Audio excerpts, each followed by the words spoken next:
Hello दोस्तों, नमस्ते। आप सभी का स्वागत है आपके अपने आध्यात्मिक चैनल आध्यात्मिक शक्ति में, जहां हम आत्मा की गहराइयों को छूने वाले विचारों को सरल भाषा में साझा करते हैं। आज का विषय है साधना सूत्र का निष्कर्ष। साधना यानी स्वयं को जानने की प्रक्रिया। सूत्र यानी वे गूढ़ लेकिन सटीक वचन जो ध्यान, मौन और अंतःकरण की यात्रा को सरल बनाते हैं। ओशो कहते हैं, जीवन कोई समस्या नहीं है जिसे सुलझाना है।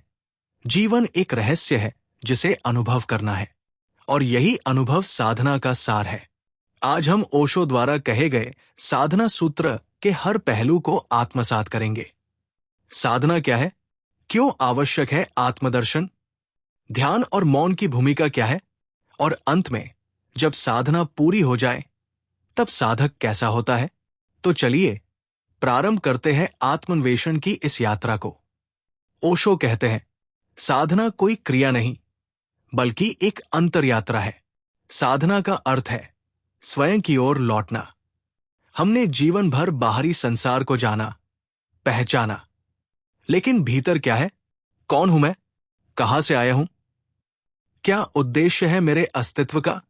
जब ये प्रश्न भीतर से उठते हैं तब साधना का जन्म होता है।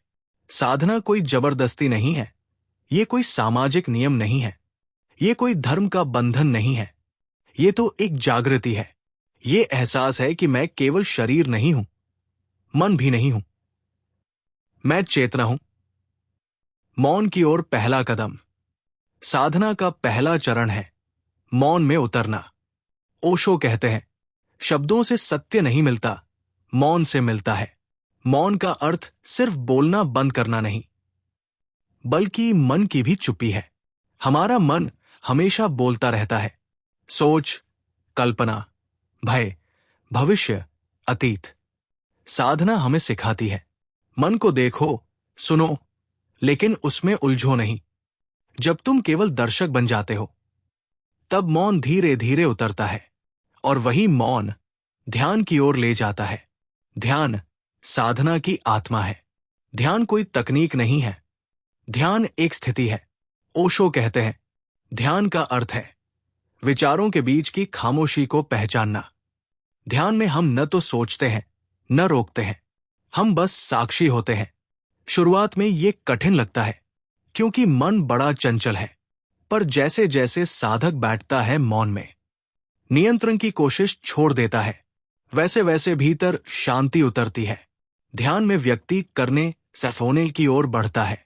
साधना के 4 प्रमुख चरण।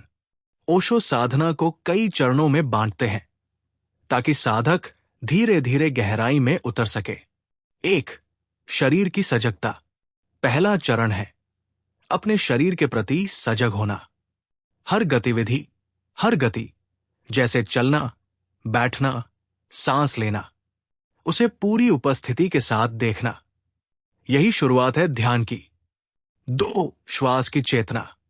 ओशो कहते हैं, श्वास सबसे निकटतम द्वार है आत्मा की ओर। सांस भीतर आती है, जाती है। अगर तुम बस उसे देखो तो सोचों की लहरें धीमी होने लगती है। 3. भावनाओं का साक्षी भाव। साधना का तीसरा चरण है अपने क्रोध, लालच, ईर्ष्या, इन सबको जैसा है वैसा देखना, बिना हस्तक्षेप के। जब तुम भावनाओं से नहीं लड़ते बल्कि उन्हें स्वीकार करते हो तो वे स्वयं ही शांत हो जाती है। 4. मन से परे जाना। यह सबसे कठिन और सबसे सुंदर चरण है, जहां तुम केवल देखने वाले रह जाते हो। ना कोई विचार अपना लगता है, ना कोई इच्छा आकर्षक लगती है। तब भीतर एक प्रकाश फैलता है, और वहीं से साधना पूर्णता की ओर बढ़ती है। जब साधना अपने चरम पर पहुंचती है तो क्या होता है? एक शुद्ध शांति जिसे शब्दों में नहीं बांधा जा सकता। ओशो कहते हैं, जिसे तुम खोज रहे हो वो तुम स्वयं हो। साधना का अंत नहीं होता, बल्कि साधना में ही अंत का अहंकार मिट जाता है। अब तुम कहीं पहुंचने की इच्छा नहीं रखते, अब तुम जो हो उसी में समर्पण हो जाता है। ये स्थिति है समाधि की, जहां न मैं हूं न तू है, केवल अस्तित्व है। ओशो ने साधना को केवल एक आध्यात्मिक अभ्यास नहीं माना, बल्कि एक पूर्ण जीवन शैली कहा। वो कहते हैं, साधक कोई विशेष कार्य नहीं करता, वो हर कार्य को साधना बना देता है। चाहे वो चलना हो, बोलना हो, खाना हो या मौन रहना, हर क्षण में सजगता हो, तो वही जीवन ध्यान बन जाता है। ओशो कहते हैं, मुक्ति कहीं बाहर नहीं है, मुक्ति तुम्हारे भीतर है। तुम स्वयं ही कारागार हो और स्वयं ही द्वार भी। तो मित्रों, अगर हम संक्षेप में समझे तो साधना आत्मा की खोज है, ध्यान वो पुल है जो हमें चेतना से जोड़ता है, मौन मन को पार करने का माध्यम है, साक्षी भाव साधक को भीतर के सत्य से मिलवाता है, और अंततः समर्पण साधना का अंतिम चरण है।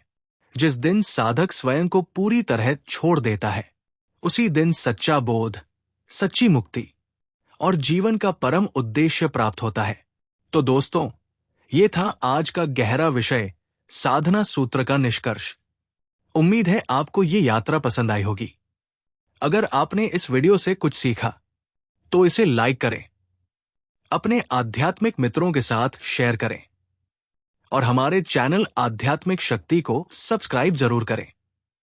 हम हर सप्ताह ऐसे ही ओशो और ध्यान से जुड़े विषय लाते हैं जो आपके अंतर्मन को छू जाएं। ध्यान रहे, सत्य कहीं बाहर नहीं, वो तुम्हारे भीतर है, बस रुक कर देखो मौन में। धन्यवाद। आपका दिन शुभ और शांतिपूर्ण हो। नमस्ते। फिर मिलेंगे एक नए विषय के साथ आध्यात्मिक शक्ति पर।